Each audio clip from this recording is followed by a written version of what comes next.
Hey guys, welcome back to my channel. So in the previous video, we learned about the initialization stage. Now in this video, we are going further to the get transaction data state. So the bot will reach from initialization to get transaction data stage only if it ran successfully. If there are no exceptions occurred, then it moves to the get transaction data through the transition.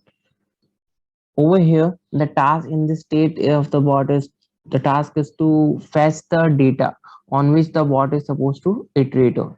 So like for example, if there are 10 rows that bot needs to process, then through this state it is going to fetch the first row out of the 10. So in this one again, this is over here. First we have got a check stop signal activity. The use of this activity is to check if the stop signal has been sent through the orchestrator or not. So if you have gone through the orchestrator, have ever used it, in the jobs section, whenever you click on more options for a particular process, you would see two particular options available over there.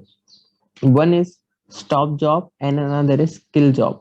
So if you click on stop job, what will happen whenever the bot reaches to this particular activity, that is after complete a particular iteration, then only it will start stopping it by setting the transaction item to nothing. Whereas if you click on kill job, then wherever the bot would be, it will just stop right over there without closing properly. Okay, so that is the difference between this check stop signal, the stop job and kill job. So this activity is generally comes in action when you are working through orchestrator. Also, like if the bot is running over here, you click on stop, then it would come in handy. Okay, then we have got the get transaction data XAML, actually in which from which you are going to fetch that data. Let's take a look inside. So currently the RE framework by default is built using the taking the queues as a iterable item. So over here, what it is doing, it is using the get transaction item activity, which will fetch a particular queue item from the queue made on orchestrator with the status as new. And as soon as this activity fetches that queue item into this out transaction item, the status of that queue, item on over the queue would be changed to in progress. Okay, like over here it has given the queue folder path and the queue name.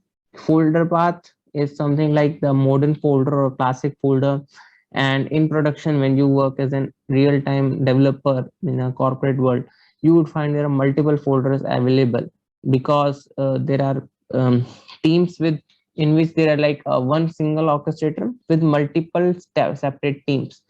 And on only not only for dev you to upload, even dev you could have 10 to 20 teams, so each team having its own folder. So that's how this folder path property is used. So this will provide you a transaction item, a particular queue item to work on, and if it fails, it simply is going to rethrow that error.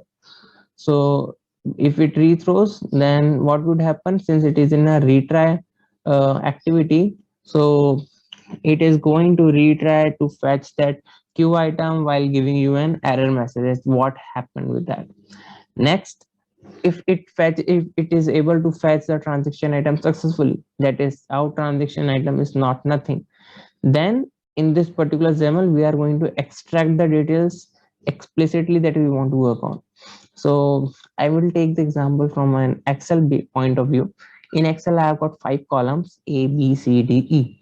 Now, let's say A column is a roll number, B column is a name, C email, D is some subject, E is some marks. Okay, just randomly I have taken the column names. Now, suppose I want to particularly take this unique number, the roll number, and the name of that particular student.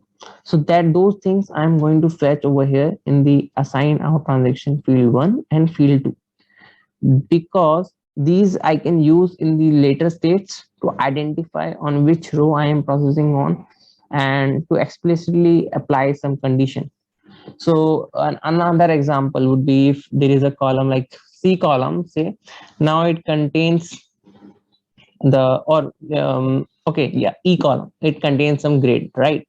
So on based on grade, I have 2 or 3 different flows to process. If A grade, then process, say using the take the steps 1.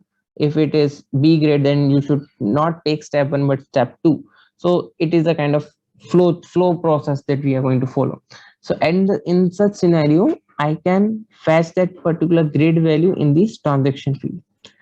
Okay, and we can store them in a variable to check it. It makes it easier to check on the later end.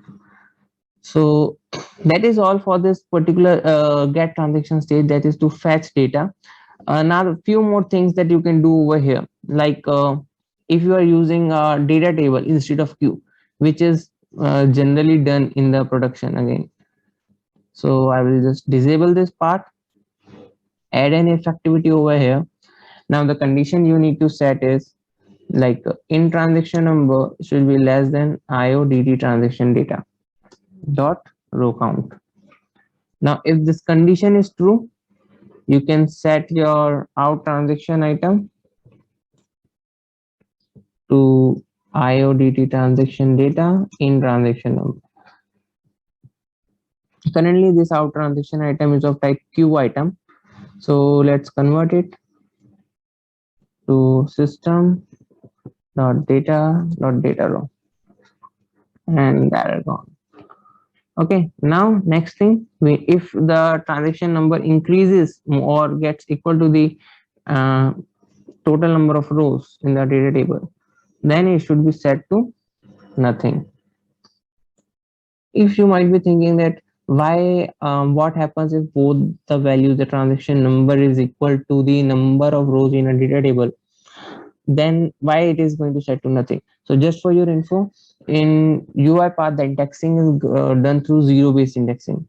So the row number 1 would be indexed as 0, which is why this condition holds true. Okay, now as long as whenever the bot reaches the last end of the data table, it would send the transaction item to nothing, and this particular condition will not run. Okay, now here you can add any number of transaction field activities based on whatever data you want to extract. Let's come out of it, and here we have got import arguments under which you can set the values to any variables. Okay, then a few more things that I personally do over here, like I always create a consolidated report at the end of the bot execution.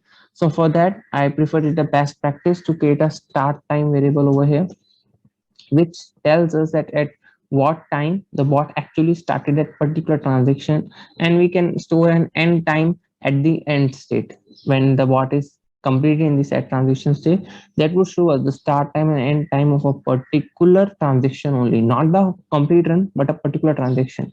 That way you would be able to know that how much time the bot is taking for which transaction, and what is the why is it taking that much time. That would be easier to improve your bot and update it and improve, make it more faster. So over here you just need date time dot noun dot toString, and you can set any format as per your requirement. Moving further, here we have got this also in try catch. If any error occurred, would set it to transaction item equals to nothing. Here you might observe that there is something particular. Whenever we don't want to process, we are putting the variable transaction item to nothing. Okay, this is something interesting over here. So for this, the answer you would get later in the videos once we complete with the process and end state, but the answer lies within the transitions. If you know the answer, you can put it in the comment section, and do like, share, and subscribe to my channel if you like my videos. Check out, see you in the next video, guys.